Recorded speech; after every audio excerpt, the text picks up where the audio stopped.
A good friend of mine recently reached out and asked me, "Hey Brad, I don't know anything about sports cards, but I have some money to invest. What should I buy?" And if you've been in the hobby for a while, chances are you've also been messaged by a friend or a loved one looking for some killer investing tips. Now, of course, we want to do our best to help our loved ones understand the sports card market and make money with their investments, but this can be a very dangerous spot to be in. If their investment goes south based on our advice, it could permanently damage the relationship we have. And unfortunately, that's something that we often see when friends lend money to each other or go into business with each other. So in this video, I'm going to share with you the conversation I had with my good friend Cary, who is an incredible actor, biohacker, entrepreneur, and the host of the Happy Hustle podcast, including all the disclaimers and the series of questions I use to eliminate 99% of cards out there and really narrow it down to just a handful that could be a great match for him. Now, keep in mind, this is just my way of approaching how to help out my friends to keep the expectations realistic and also ensure that our relationship will be intact regardless of the outcome of the investment itself. So with that being said, welcome back. Now let's get to work. Cary, great to join you. Thanks so much for being with me today and going through this. It's a lot of fun for me to be able to share my wisdom with you. And before I get into all the different cards and all the options, I had you answer a couple questions going into this because there are hundreds of thousands of cards. There's a lot to go over. And when you're talking about investing money for yourself, that especially as a friend of mine, I want to make sure that you are investing in a place that you're comfortable with, but you also know all the risk involved. So the first thing I want to mention is I'm not a certified sports card investing consultant. I don't think that exists yet, but I wouldn't be surprised. That could exist in the next 6 months or year or 2 years, who knows, but that's not what I am. And also this market has been changing incredibly quickly. And if you take a look at a lot of the card prices from just 6 months or a year or 2 years ago, you'd see that it's a 10th or a 20th of the prices that they're at right now. So it is something where there are no guarantees. It's a very exciting market right now. There is validity to memorabilia and cards. It's been around for over 100 years in many cases. I'm sure you grew up with sports cards, right? Like you used to collect them or knew about them as a kid. I have like 2 binders full somewhere in a dusty attic of sports You need to cards. take that out. You need to bust that out. Seriously. Yeah. You need to bust that out. I had binders full of sports cards. Dude, you need to bust them out. Yeah. And I'm going to send them to you and you just tell me what we got here. Dude, that would be a great video too. So if you send it, that would be a phenomenal video. I got to find them first. You got to find that ASAP. But it's one of those things where with COVID going on, a lot of people were stuck at home, and obviously you could buy things, but you can't really travel. So it's like, all right, travel's gone. Sports are gone, right? They canceled sports during the COVID, and sports cards just kind of blew up because we needed escapism. People were looking through their attic and through their I don't know, basement or whatever, looking up all these cards, selling them, and it just rekindled this childlike fire, right? Because we all loved it as a kid, but now as adults to be able to go back to that phase of life, but now real money is attached to these cards. It's a lot of fun. But with that being said, this time a year ago, a lot of the cards were a fraction of the price at what they're at now. And then 2 years ago, it's like pennies on the dollar. So it's something that I'll show you in a bit. But let's go over the questions I asked you. And I thought this was important because I had no idea what you wanted, right? If you say, hey, I want to invest $2,000 in sports cards, what does that even mean? And so the first question I had was, what is your goal with investing in sports cards? And you put diversify my portfolio. Anything else that you wanted to add to that? No, I mean, that's pretty much it. I have traditional investments. Thankfully, I got into Tesla early, before the split. And I have, my IRA and that kind of thing. And I bought in some crypto, and then like a knucklehead, I sold Bitcoin early. So I'm just trying to diversify my portfolio, and I knew you were deep in the sports card game. So I figured, hey, why not buy some cards? So that's kind of the goal. Good. Well, I mean, I'm glad that this is just a fraction of your investing strategy, because even for someone like myself who is in this hours per day, and I love diving deep into this, it's still something that I only have a fraction of my investments in. And especially because it is a very exciting and volatile time right now. We'll see where things shake up in a couple of years, but I wanted to ask you that. And then what are your expectations? And you put earn ROI on money invested in 6 to 12 months. And then when I asked you what kind of return you're looking for, you said, I don't really know what's reasonable, but Yeah. 2x would be great, right? And 2x, it would be great. So, so we'll work on that. And I'll show you a couple different ways where that could potentially be reached. But we'll get into the charts in a bit. It just, I love making a 2x return as well. Like I've done that many times. Sometimes it's a 50%, sometimes it's just 20%, sometimes it's 500%, but there's a lot of luck, there's a lot of fortune. And when money is flooding the market, sometimes a 30% return gets inflated to a 200% return just because so much money is entering. And that's not really that doesn't mean you're a great investor. That means you're kind of just fortunate that you're in right now while someone else is going to get in 6 months time. Okay. Number 3, how would you describe your risk tolerance on a scale of 1 to 5, 1 being very conservative and 5 being high risk? And you put a 3. Any context you want to add to that? No, I mean, I think, right now, being this is my first cards I'm buying, I just said a 3 at middle of the road.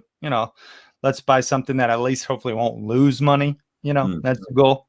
Yeah, for sure. I mean, I think Warren Buffett's quote is like, number 1, don't lose money. Rule 2, refer to rule 1 or something like that. It was one of his quotes. It's like, just don't lose money. And I started off the same way. And so right now I've gotten higher risk based on my experience, but it's not really higher risk because I've learned so much more that I'd say it's roughly the same amount of risk, just with a lot more strategy and knowledge behind it. But we'll go over that. How active do you want to be with your investing?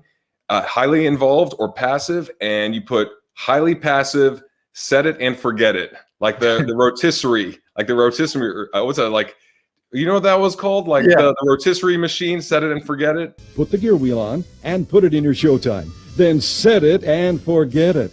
In about 1 hour, the chicken is done. Yep, that's pretty much it. Okay, cool. Yeah. And is it important for you to physically possess the card, or would you be okay with it being stored remotely?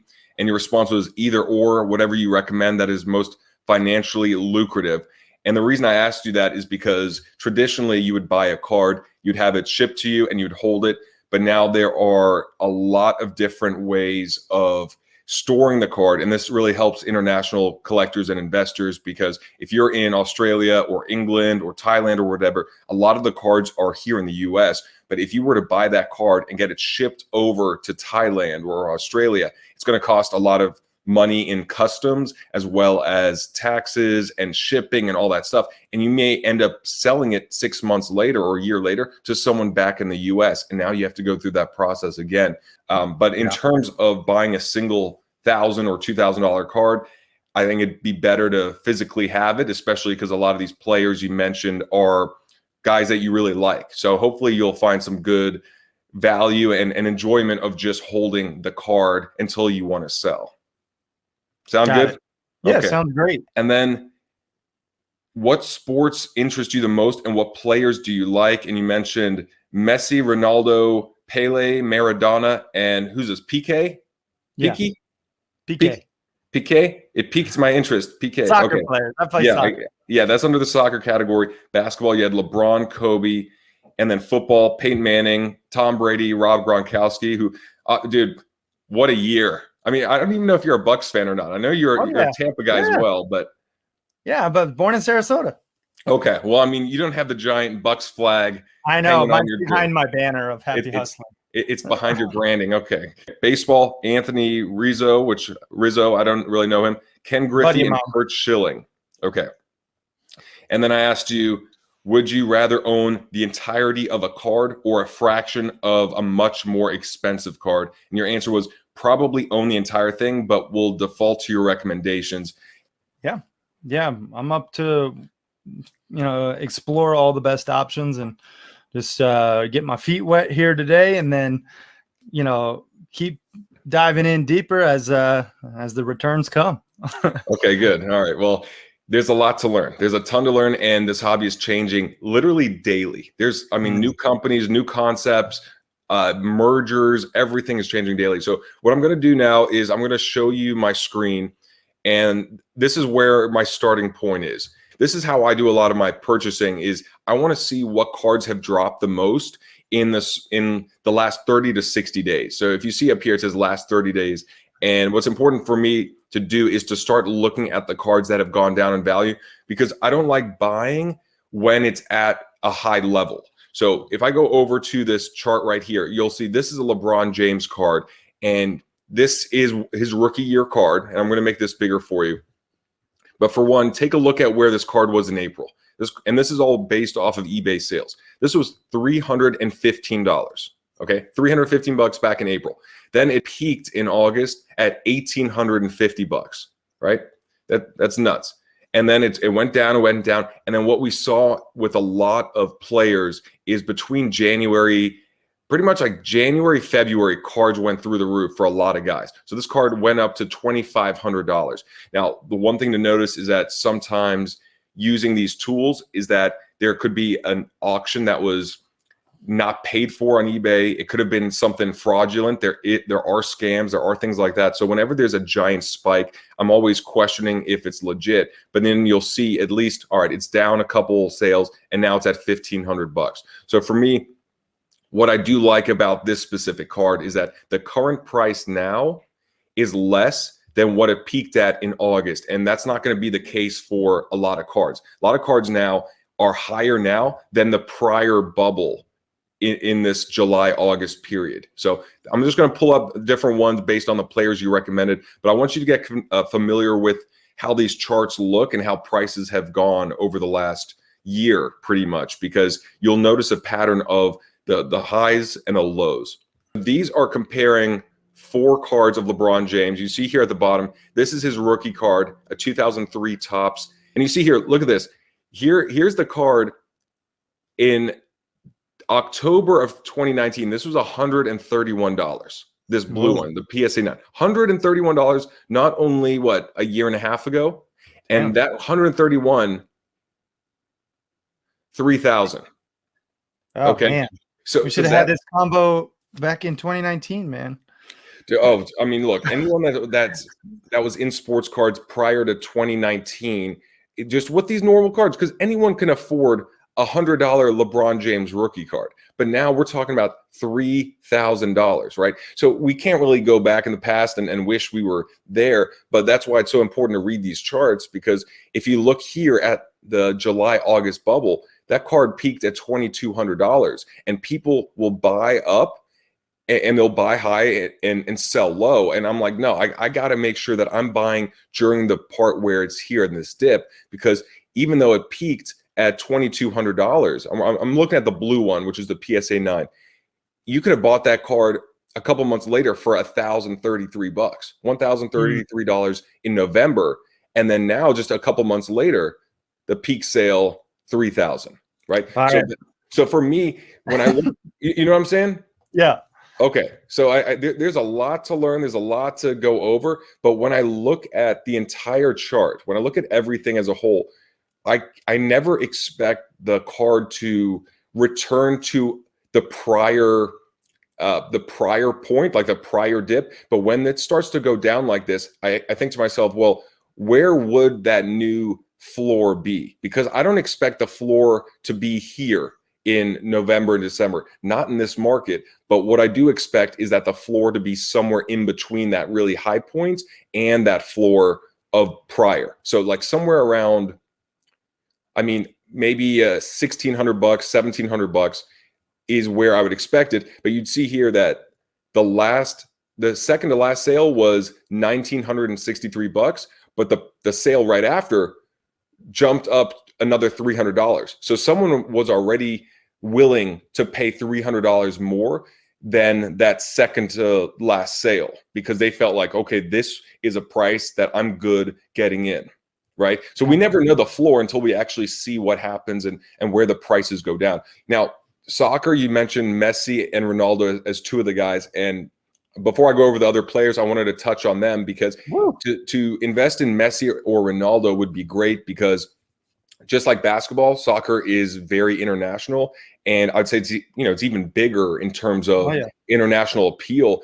I would say basketball cards is a bigger market overall than soccer cards. But if you take a look here at these prices, this is why just buying a Messi or Ronaldo rookie card wouldn't work, because let me see if Ronaldo's even here. I think these are just Messi. But you see here, his BGS 9, not even his 10, sold for 33,000, then 30,000, and then 35,000. So all of these cards are just way out of that budget. The only exception right here, well, it would have been this one, is his PSA 8, which you could have gotten for $950 about 5 weeks ago. But if you take a look at the last couple sales, up to 5,500, 4,500, 4,200. So this one is just in a month has gone from $1,000 well over $5,000 and $4,000. So that's like way too much. And it's just like, maybe it would double in price, but you see how quickly it goes up and it can go down just as quick. And that's why I don't feel very good about these cards where there's not too many transactions and it goes up too quickly. I like to see more data behind it so I know exactly how it's ebbing and flowing. Does that make sense? Yep. All right, let's move on here. This is Ronaldo. This would be a great card to pick up a couple months ago. $500. I believe this is his rookie card. $500, $600, $700. But then look what happened. Just after the January 20th sale, it goes from $700 up to $1,900, then up to $2,400. So now look, maybe you buy it and you can get it at $2,400 and it doubles again, but maybe it doesn't, right? And there's nothing in the past that I can refer to that will say it has peaked and it's now on its way down when it's still just going up. The one thing I'll say with Ronaldo and Messi is that obviously they're icons, they're global icons, but also one strategy would be investing before the World Cup. And obviously the World Cup is huge no matter what country you live in. And even though that's not until, I want to say, November or so next year, which is more than your 1 year time frame, people will probably be buying for the World Cup 3 to 4 or maybe even more months in advance. So it's something to consider, because if I were looking at some of these Messi and Ronaldo cards and I saw them go down, that's when I'd be considering it for the World Cup far out in the future. Got it. Okay, moving on, and I'm just going through all the players. I pulled these up on different charts. Kobe Bryant, obviously, when we discussed all the players you were interested in, pretty much all of them were retired except for the soccer players, Messi, Ronaldo, and LeBron. And I think that was it. And vintage / 90s and 2000s, all the stuff before modern, like the guys that are actually playing, had a really crazy streak where prices were going through the roof. And you see here again, this is Christmas, right? Christmas Day. This is a Kobe Bryant's rookie card in BGS 9, and this card was $442 2 days after Christmas. That card peaked at over $1,200 2 days after Valentine's Day. And then if you take a look at this sale, it says $1,700. I don't know if that's legit. Again, these giant spikes, I just pretty much ignore when it's an outlier, but still $1,200 from $440.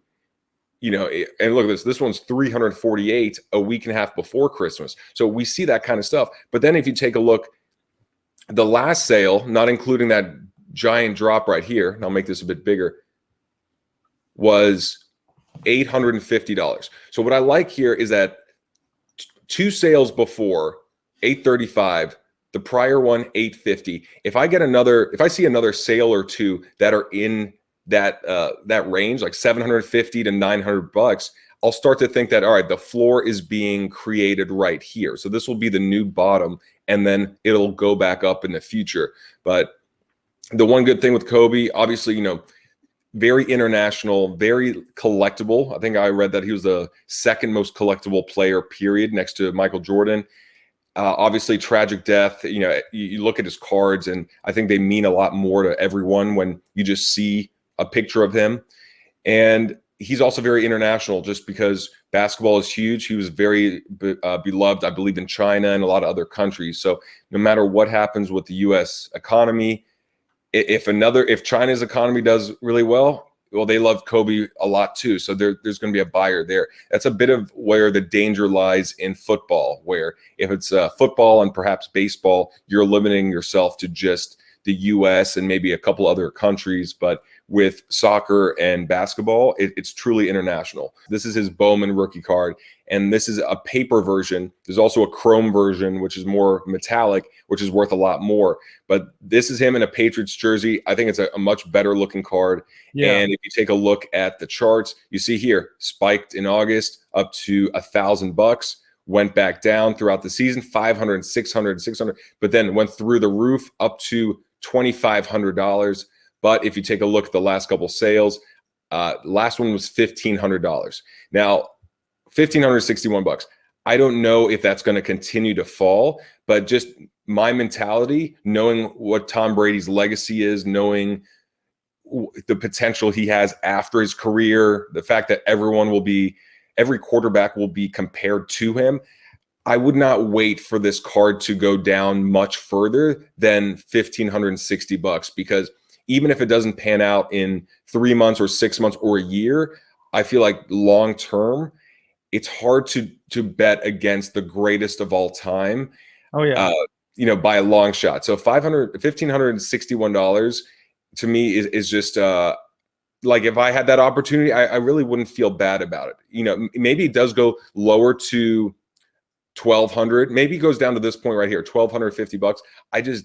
It's hard to imagine that based on what he's accomplished. And here's the other thing, in terms of when you want to get your money back, this could start going back up just in June or July based on hype around next season. So unlike the retired players, where you have to kind of think about what's going on with Hall of Fame and with documentaries or with other types of media related things, Tom Brady's going to be starting the season in a couple months with a stacked team, and just the expectations could get you a 50% return potentially. I like it. Let's buy that one. Okay. There's one more. I'll show you one more, and you're going to like this graph. What's that one, Brad? I want that one. Buy now. Okay. You sold me. Okay. Last one right here. And this is Ken Griffey Jr. And this is what's so interesting about the trends, the way it works. As you see here, it was very flat earlier in February last year, and then it went up here in April, and I think that was COVID, and then it was pretty much a floor. But then look what happened in the last couple months. This card went from about $500, trickle all the way up to $3,200, which is just stupid. And even if that wasn't legit, the next highest one was $2,500. But now, if you take a look at the last couple sales, $1,326 and $1,325. If you get a couple sales in that 13 range, that's when I feel good about it being that new floor. So then I would buy in at $1,300, $1,350, $1,400, $1,450, knowing that, assuming the market's going to be like this, and it doesn't have to grow more than it is now, but it's just at this level, that the next time Ken Griffey is mentioned or people care about vintage baseball or 90s baseball, then it should only go up from that 1,400 number. After seeing all those, what are your thoughts on the cards? Tom Brady. Let's buy a Tom Brady and let's buy a Kobe or a LeBron. Someone playing still. Well, my question is which one? And the last Tom Brady you showed me. Okay, so that let me pull that one up right here. That's the Kobe's. And you see here, all right, well, this one right here is ending in 1 day, 5 hours. So these are auctions that you want to look at. So you'd want to heart the auction on eBay. You'd want to look down, and then you would want to determine what price you would pay, right? Here's another one here. Well, this is PSA 6, so you got to make sure it's a PSA 8. So there's a decent amount of them on eBay, but look, a lot of them are $3,000. And when we took a look at that card, we saw that, hey, that's way more than the top price. What we wanted was $1,561. So that's roughly it. But back here, $1,561, the one ending in a day and 5 hours is already at $1,500. So more than likely, what I would do and what I'd recommend anyone else do is determine what price you're willing to pay for the card. or if you just want to wait it out. This one, let's see if there's others. Good amount of cards here, but they're all well over the price. And that's what makes it so difficult, is that you got to find what's actually available for that. So maybe you take a look at this auction here. It's a PSA 8, and then you look at the chart again and go, all right, well, what price am I willing to pay if 1,561 is out of the equation? Maybe is it this dot, 1849? Is it 1,700? Or is it just like, that's way too much, period. I'm just going to wait for the next couple auctions to see if they go down, and that's it. So, I mean, that's what I would do, is go 2,000 Bowman base. Probably not going to see this number again, but I'm happy with 1,725. That will be my max bid. Whatever you think is the move. There's not a buy now button, right? Well, not for these prices. Only for 3,000, which means that now you're above the highest price we've seen. No. You tell me, in your opinion, which card out of all the ones you showed me would you buy today or try to put money down on? Yeah, so I think that's a tough thing. The Tom Brady one, PSA 8, I would look at those auctions and I would have my number. I would say, look, I don't want to spend too much time on this. I want something that I feel very secure in.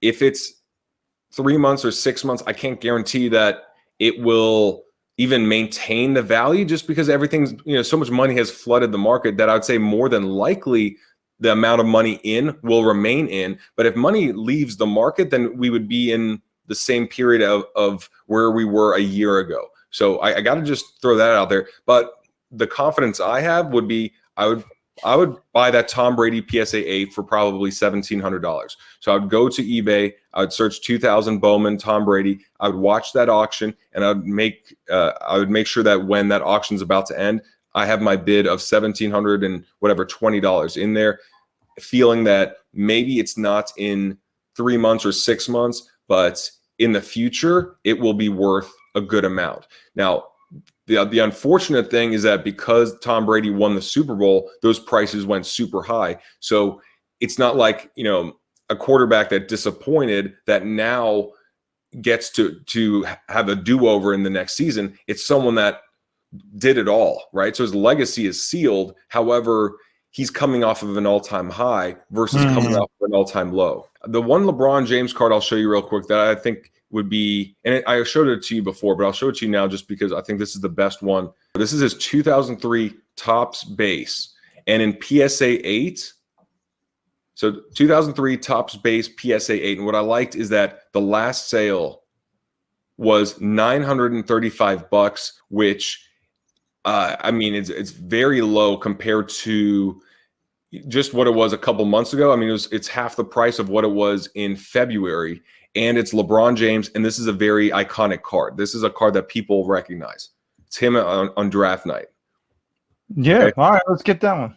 Well, I mean, then let me click eBay. Let me see what there is. So here's the auctions, and all right, so here we go. There's one ending in 3 days, so you could look at this. You could look at that one, but it's like, look, if you want to buy it now, you got to pay buy it now prices, which means it's $400 more than what the current bid is. So I would look here. So the last sale was $935, and looking at the chart, I would look at the prior dot, and it was $1,126. So I'd say something like $1,050 would be my max, right? And that's just me, right? You determine but I'm just looking at this purple line here, looking at where it's been, knowing that it's LeBron. I'm okay with that, especially as they're entering the playoffs and the Lakers are looking good, and they'll probably be one of the teams that goes deep in the playoffs.